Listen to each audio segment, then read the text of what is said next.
Kaoru goes missing, a Yame restaurant temporarily closes, and Hiroshi loses his late-night meals because a mysterious neighbor doesn't cook for him anymore. Only when he heard his younger brother say that the neighbor's sister had gone nowhere and never returned to a Yame restaurant, the fox immediately guessed that the neighbor who often asked his brother to send him late dinner was Kaoru. Since the day the demon rat disappeared, the demon fox mischievous brother was no longer happy. Occasionally, he would see his younger brother sitting alone in his room, thinking and sighing regretfully about something hard to name. Life separates the group of former death detectives and pushes them in many directions. Akiko started to get busy with the job of bringing the souls of the dead back to the dead, so she didn't have much time to meet with Higo's group like before. Without the Styx ferryman, the clue to the hole in the dimensional road is temporarily interrupted. Tateyama is caught up in the busy life of a senior student, and Dango is summoned by Konami to the demon world to deal with some trouble caused by her negligent subordinates. The weekend gatherings that used to be full are now just Higa and Hiroshi. To avoid the gathering atmosphere from becoming oppressively quiet, Higa often lets the TV play the news the entire time while waiting for the two to find something to discuss. According to our reporter, 3 serious murders happened this week. The victims were all killed by the same method and at the same time. Currently, we are still continuing to investigate. Higa listened and kept his eyes glued to the scene of the forensic team carrying the dried-up bodies with only a thin layer of skin sticking close to the skeleton because they had been drained of blood and brought them into the car. Hiroshi sat next to him, drinking tea and thinking, not paying attention to his teammates' greedy hands carelessly exploiting all the potato chips in the fast food package that the fox was holding. Do you think this has something to do with youkai? Higa opened his mouth and pushed the closed window aside. The sight of small and sparkling souls like fireflies in the night slowly rising in the fading afternoon light caught his eyes. Hiroshi remained silent, not revealing any emotion. Not receiving a satisfactory answer, Higa continued to talk. The dimensional road is in turmoil. No matter how good a hunter of the dead is, it is difficult to avoid mistakes. It's only a matter of time before youkai attack this city. In this city, there are no monsters other than us. Hiroshi admitted in a half-joking tone and then smiled crookedly. There's still Kaoru. Furthermore, she is missing, so it is possible that the recent murders were caused by her. Kaoru is not a cannibal. But she's also a demon. Hiroshi, how long have you known her? How much do you know her? Kaoru's disappearance coincided with the first murder in the city. I don't want to press charges. But Kaoru is at a disadvantage. Higa seriously affirmed. If you believe Kaoru is innocent, at least, you must have evidence against this present. A gust of wind blew into the room, causing the hair hiding her slender eyebrows to waver slightly. The accusations from his teammates did not remove the calmness that reigned in Hiroshi's eyes. The fox calmly enjoyed a sip of tea and asked his teammates.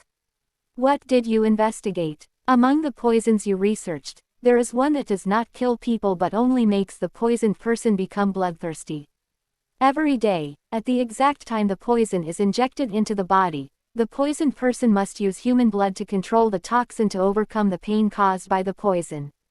A year ago, in our last mission, you used that poison to mark those who tried to invade Tokyo and lured them with fresh blood, capturing them at the end of the day. You yourself also gave Kaoru that poison. Have you forgotten? Seeing that his teammates were still silently thinking, Higa commented, the drug you are researching is really devastating to memory. I remember. Hiroshi exclaimed and quickly covered up the truth. I'm thinking about whether I should ask Hina to temporarily stop working part-time. Tateyama was busy studying so he couldn't protect her. Dango was summoned this time and doesn't know when he will return. It's very dangerous for her to go back and forth alone because the murder scenes are all near where she works. Knowing that his teammates deliberately avoided talking about Kaoru, Higa left his position, took the cell phone next to the TV and threw it to Hiroshi, proactively ending the conversation. You call Hina to remind her. Looking for an opportunity to return this to Tateyama.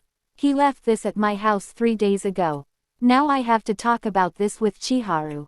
She also often works part-time in the evening. The afternoon sunlight gradually gave way to darkness. The streetlights turned on, separating the road into alternating light and dark sections in the thick rain.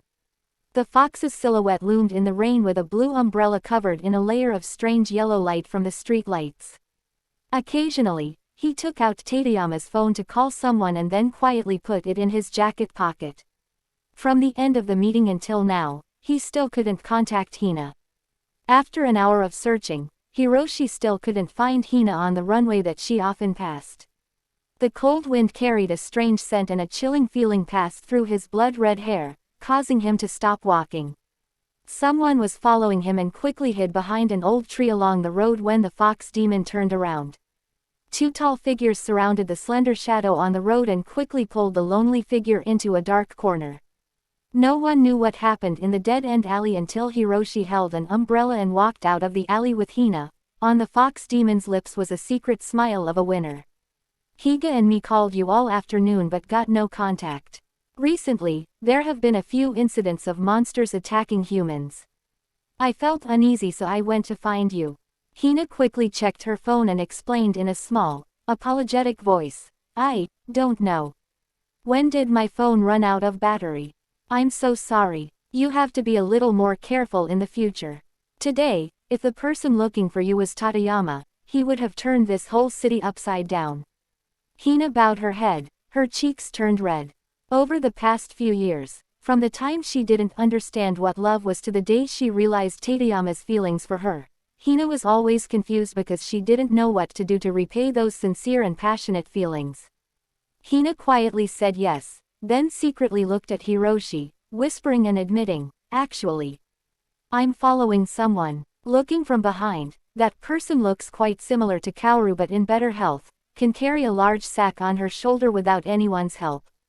Once more hearing the name he always tried to avoid, Hiroshi clutched the umbrella in his hand, trying to stay calm, listening for information about the mysterious girl Hina mentioned. According to Hina's story, that person did not have demonic energy and was not a person of the dead. On every road she passed, she left behind an unusually cold and bloody smell. Even scarier, the thing she always carries contains a living creature. With her own eyes, Hina saw the object move as if it wanted to escape and was cruelly thrown into the dead-end alley. But when she went into the alley to check, she found nothing and fell into the hands of perverts. Hina once heard news about mysterious murders in Tokyo while on her lunch break at work. However, she did not know that Kaoru was forced to drink poison by Hiroshi and turned into a bloodthirsty person. That's why Hina curiously followed the suspect and put herself in danger. Hiroshi took Hina to stay at the Ayame restaurant and then quickly returned to the last intersection. The rain stopped, the coldness and darkness lessened as the moon escaped the thick layer of dark clouds. Just as Hina had said, this place smelled of fresh blood but not strongly, rather, someone had deliberately erased all traces of a bloody killing. As soon as Hiroshi left the scene, a figure rushed past, letting the stench of blood drift into his nose. Receiving the public provocation, the demon fox quickly chased after him and lost track when he arrived at the gate of Ayame restaurant. At dawn, people discovered a body with blood drained from it lying in a dead-end alley. The corpse's eyes were wide open, full of surprise and shock, making viewers scared. Hiroshi also arrived at the scene, looked at the dead man's face and left before the forensic team arrived. The questions during the meeting only came to mind from the fox and Higa. Poison, bloodlust, and shriveled corpses from being drained of blood became a chain of inferences that firmly and convincingly incriminated Kaoru. It is very difficult to justify the evil actions of the demon rat because it was the demon fox who forced Kaoru to drink that scary poison. The fox stared at the stack of documents on his desk, silently thinking, not knowing that someone was looking at him. Didn't anyone in my department meet the target today? Why is the boss so thoughtful? Deputy Sales Manager Minako knocked on the door, brought a summary report, placed it on Hiroshi's desk, and comforted her superior. Boss, don't be sad anymore. During the economic crisis, our room's total revenue reached 85% of the target, which is great.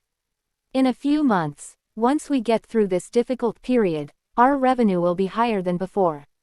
A few bland jokes only made Hiroshi show an insincere social smile. The fox turned over the report board and glanced at the rows of dry data. Everything has not changed until now. Emerald eyes suddenly stopped at a strange name. Fuase Fuji is a probationary employee with quite impressive achievements. However, this employee often makes excuses to leave early even though she is not in the priority list. Hiroshi rolled up his sleeve and looked at the clock. It was 4 o'clock. If nothing changes, in 30 minutes Fuase will submit his permission to leave early. Ms. Manako, who signs Fuase's license every day. It's me. The deputy chief's face turned slightly pale. Perhaps the department head discovered that Manako prioritized Fuase more than other employees. And if that story is truly discovered, the deputy position that Manako is holding will be difficult to maintain for long. After pondering for a long time, Manako defended herself. She is a third-year student and asked to come here to work part-time to earn money to pay for her studies.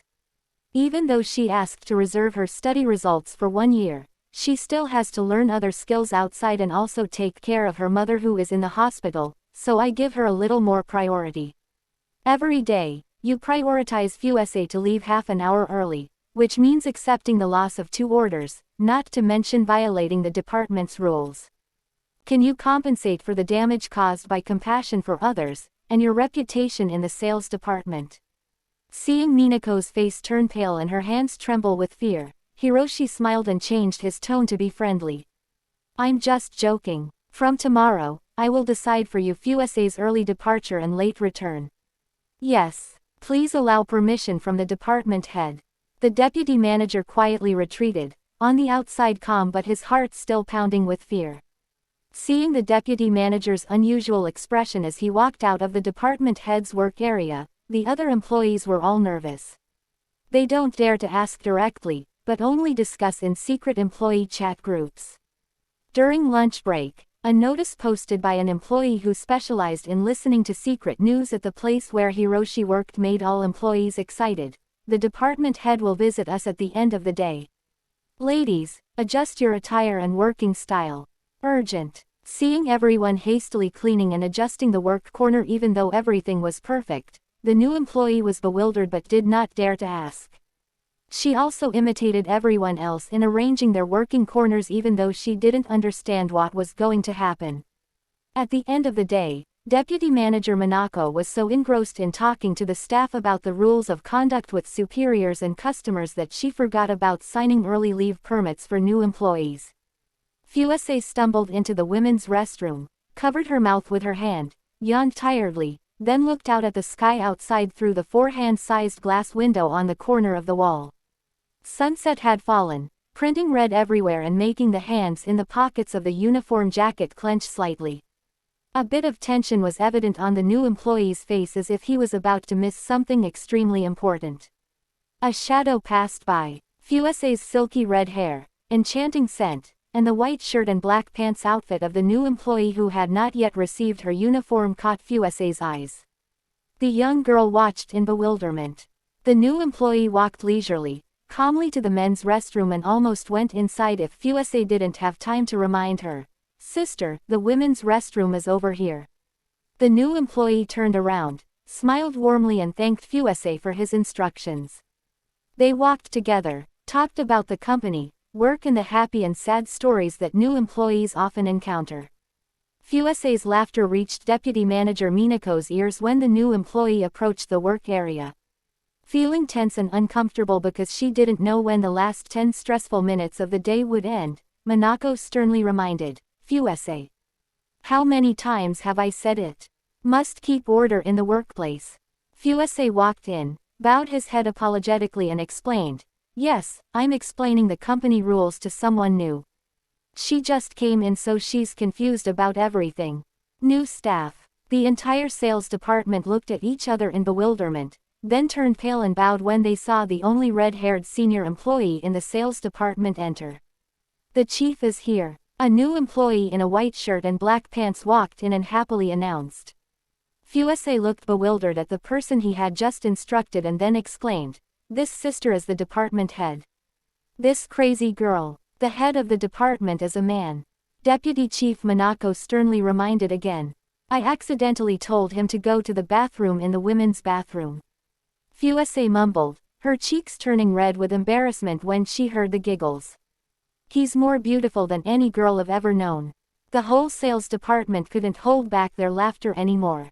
They burst out laughing at the same time as if watching an expensive comedy, forgetting Hiroshi's presence at work. When they accidentally remembered that an important person was observing their behavior, they became confused, looked apologetically, and then breathed a sigh of relief when they heard the department head say it was okay.